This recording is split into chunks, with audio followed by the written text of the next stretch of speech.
Thank you very much, Matt and Emily. I know I learned a lot, and I'm sure people in the audience did as well. For those of you who have questions, please feel free to pop them into the Q&A section under the chat. And we do already have a few questions. So first, I would like to start off by saying we have a question. We have a long question from George, which I'm not going to read, but basically he's identifying a lot of housing shortcomings that didn't attract media attention. And I really think that Emily's presentation probably answered some of the concerns that George has raised. He has asked a further question, which is, so how does one make sure that the service you use for the web will actually keep it there for you and not have it disappear? Do you want to try that one, Matt? Yeah, I mean, there are a number of things you can do there. There are a number of programs that'll allow for backups and things like that. I mean, you don't have to be 100% relying on, any one company to host your material. You can do your own backups, and that way, if something goes down or if service terminates, if a company goes out of business, whatever it is, that you have that third-party backup there, so you can just port it right over. Most of the stuff is exactly the same on all those sites. You just take it from one and go straight to the other. I hope that answers the question. I think that's good. Aaron has a question which I can empathize with, which is if you don't have a press release on a particular issue for whatever reason, how can you then engage the media in a proactive way? Emily, do you want to try that one? Yeah, absolutely. I mean, I do recommend writing a press release. It only takes me a couple of hours, but that's because I've had to read and write a lot of them. But there's ways to reach out, which is directly. If you have journalists' phone numbers, give them a call. I used to get calls from people that I worked with, did stories with, all the time, and it was my favorite because instead of having to go out and do maybe a story I wasn't excited about, then I got to pitch a story to my boss and say, hey, people at the drop-in center have been telling me that they're having this issue with their neighbors. Do you think that I could go do a story? And more often than not, they would let me. So it's always useful to develop relationships with journalists. Send them an email, send them a text message. They're really busy, probably on the road, so text message is a great way to go. But it never hurts to reach out, because even if they can't do the story that day, then they'll pass it on to somebody who may assign a story for tomorrow. Emily, do you have any advice, going back to the point about encouraging people to write the press release? Do you have any points of what should go into a press release for those of us who are not schooled in journalism but would still like to drive some stories forward? Yes, absolutely. I mean, I gave a few tips during the presentation, but I'll just go over a couple of them again. You want to keep it nice and short, one-page max. Make sure that the headline at the top of it is really punchy. Kind of write it like the first line of a story. And then you want to make sure that you have a couple of quotes from people who will be available to journalists so that they kind of know, what they're getting into. Some news and organizations will take a press release and write a story right from there. And so you may not even get a call from them, but a story will be published about what is on that press release. And then so when you're thinking about your press release, write it like it's a news story. If you can imagine, the perfect news story that you would see in the paper about the issue that you are trying to get some press coverage for, write the press release kind of like that. Because I'll tell you what, a lot of people are overworked and a little bit lazy, and they're going to not stray too far from what you have in that press release. I mean, you'll have other journalists who want to make the story their own, but write it as close to as you want to see it as possible. Great, thank you very much. We have another question from Jeremy. He says he understands that the earlier the better when reaching the media, aka 5:30 to 6 in the morning. But he's asking if it's better to try multiple media, even outside of your own region, or focus on one in particular, staying local. I don't see it as an either or situation. I would say, send it out as broadly as you can. I know when I send out a press release for Home Space, I send it to all of the local media. And then if there are some journalists with, national organizations that I think might take a special interest in the story, then I'll send it to them specifically. And, with a personalized email saying, hey, I saw you wrote an article about, this issue with office vacancy in downtown Calgary. We're converting a downtown vacant office tower into affordable housing. And I think this would be a really cool story for you to cover. And we did get some national coverage from that. We got, somebody from the Globe and Mail who took interest in our office conversion story, and, other national publications like Canadian Architect picked it up. So I would say, yes, send out kind of like a boilerplate release to all of your local stations. And if you want to get bigger, more national coverage, then do something a little bit personal. It only takes about, 10, 15 minutes per journalist. And if you get that coverage, it can really pay off. Great. Thank you very much. Brenda's asking, do you have any suggestions in terms of engaging the radio? Call them. That's my suggestion. I worked in radio for a long time, and radio producers are looking for stories. They're trying to fill time. If you want to get something, on the morning show the next day, then call them later in the morning. So, you want to get something on the Thursday morning drive-in show where lots of people are going to be listening. Give them a call, around 10:30 on Wednesday morning, and try to talk to a producer. They're going to ask you to just send them an email. That's what they always do, because they want to have kind of a plan for the next day. But that's the easiest way to get a hold of them. And like I promise you, they're always looking to fill time. So if you pitch them the right story with the right characters, then chances are pretty good that you're going to get them covered. Great. Thanks, Emily. I think this one is for you, Matt. I apologize because I don't really I don't really understand the question, but you probably will. We'll see. What are the logos with the fox and paintbrush and the blue +++ question mark? The blue +++ I think is Tableau, and the fox with the paintbrush is GIMP. It's basically a free version of Photoshop, totally free. Nice. And so these are the tools you were suggesting that would be available to people to help? Yeah, at the very end there. And Nice. Everybody can feel free to contact me if they want to, learn more about that stuff. That'd be great. Thanks very much. Okay, Jeremy's got a question. And I think, Matt, this is probably for you as well. How does one find what color or font is better for the message being sent out without a focus group? Is there objectively certain choices that one can make depending on the message? There are a number of books and university courses on color theory. There's you're probably going to get a variance of answers on what a particular color means. It's all very interpretive, but there are some things that are kind of agreed upon within the color theory realm. I would refer to those things. Basically with us, we said, we kept, with the orange, we went with kind of a transition. It's like a transitional color. It has warmer colors as opposed to colder colors, having different feelings associated with them and those types of things. So there's a ton of resources out there, like I said, with regards to books, internet, college courses, lots of free resources on the internet as well. No shortage of available options there. Okay, super. Maybe I'll just go while you're on that.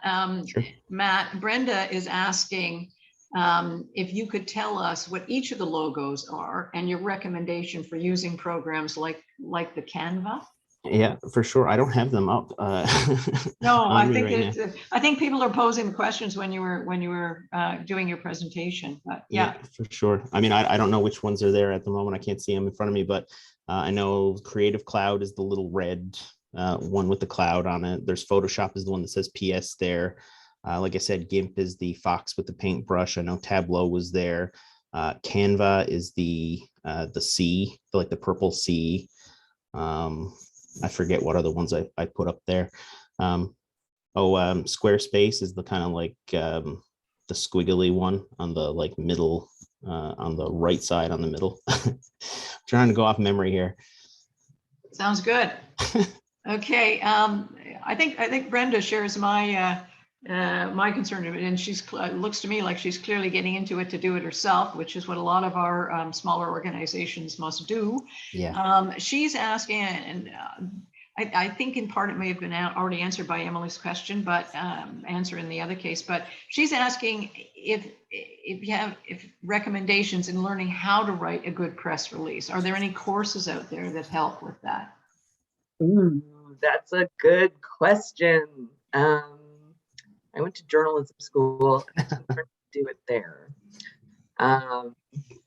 You know what? I've been like doing a quick Google, and many major news organizations like Forbes, CBS News, I'm seeing The Guardian, they all have tools here about how to write an effective press release.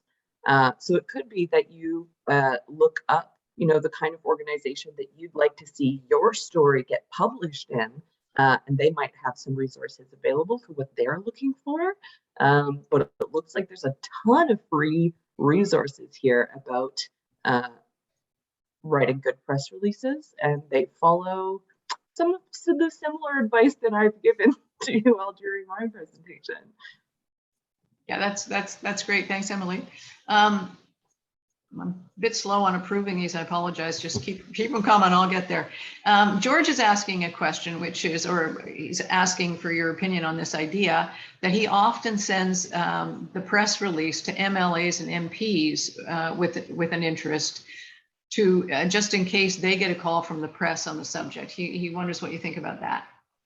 I do give people a heads up for sure. Especially local politicians. I know that we sent a press release out about this, vacant office building that we're turning into affordable housing, and we got a call from the mayor saying, "Hey, why didn't you invite me?" Wow. Yeah, nice. Invitation. We're like, "Well, it wasn't for you," but they wanted to come because they're, they give us a grant to help build it. But we just wanted to give the media an opportunity to come film inside the building before we started demolishing it to turn it into affordable housing. But that was a lesson, hard learned. Great idea. Send your press releases out to local politicians, people who might have an interest in the story that you're pitching, lest you get a ticked off call from the mayor saying, "Why didn't you invite me?" Another great thing to do is I'll often call the mayor's office and say, "Hey, do you want to provide a comment in the press release that we send out?" That's a good idea. Yeah. Shop for the media too. So inviting them to, your press invitation or getting a quote in from the mayor always looks good. Makes it more likely that the media will pick it up. And giving them a heads up is always a good idea, as I learned the hard way. I think that's interesting. I can tell you from an organization that tries to lobby for, changes in policies and laws and whatnot, that we always have our fingers crossed that the media will pick up on stories, because when politicians they do read the media, and if they see that there's a concern about something, they're more likely to respond to that than to perhaps a letter from us saying, this could be changed in a constructive way. But sending a press release directly to an MP, I hadn't thought of before. I think it's a very interesting idea.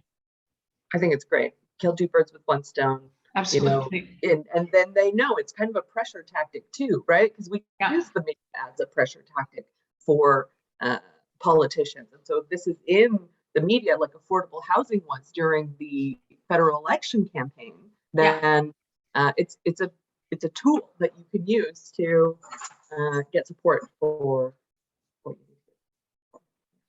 Yeah, I think you're right. I think it's um, people who are elected are more likely to turn their mind to issues that are of concern to their constituents. So I think it's an interesting technique for sure. Okay, Doris is asking, what is a, oh, I haven't approved yours yet. What is a good way to contact Matt? Oh, you can contact me, mgeorge@wecanendit.com, or you can get us on Twitter at EHSJ709. You can also get at us via our website, wecanendit.com. There's a form submission there. You can shoot us a message through there as well. Either way, I'll get it. If you talk to us, I'll find it eventually. Okay, that's great. I think too that these presentations will be made generally available. Certainly everything is being recorded. So hopefully information and contact information will be generally accessible for those who've participated in the program, and which is great. If you have any further questions, please don't hesitate to pop them in. We've covered all those that have been posted so far. So maybe I'll just turn the floor back to Emily and then to Matt to see if they have any concluding advice or that they would like to share with us. Oh God. Emily? The unscripted part. That's the unscripted part. Yeah. What can I say? I mean, like, I think when it comes to the media, know that like the media is hungry for stories also. Yeah. So if they're not, I may be wrong, Emily, but they do seem to like the issues around homelessness, right? I mean, it has that emotional impact and all some of those other things that you were raising in any event. I mean, anybody who's you can empathize with how horrible it must be to be out on a cold Canadian night without a place to go, you know? oh, absolutely, because they're people, right? And Yeah. people care about other people, and for the most part, as long as you're not making your press releases and like the stories that you're pitching repetitive, because I know like a lot of organizations, they'll hold the same fundraiser year after year after year, and after a while it stops being news. And so the only thing that you have to keep in mind is that is there something new about it this year? Have the numbers changed? Why is this different? And so try to keep that in mind so that you can continue to get coverage. So it's not just, and here we are again doing the longest night of the year fundraiser, blah, blah, blah, because people aren't as excited about covering those stories if they've done it over and over again. Yeah. And I find with my organization that if you're in the news, if you're expressing your values and commenting on things, that in of itself can generate donations. People hear it and say, yeah, I like that. You don't even have to hold up the tin cup. They will see that this is something that they want to participate in.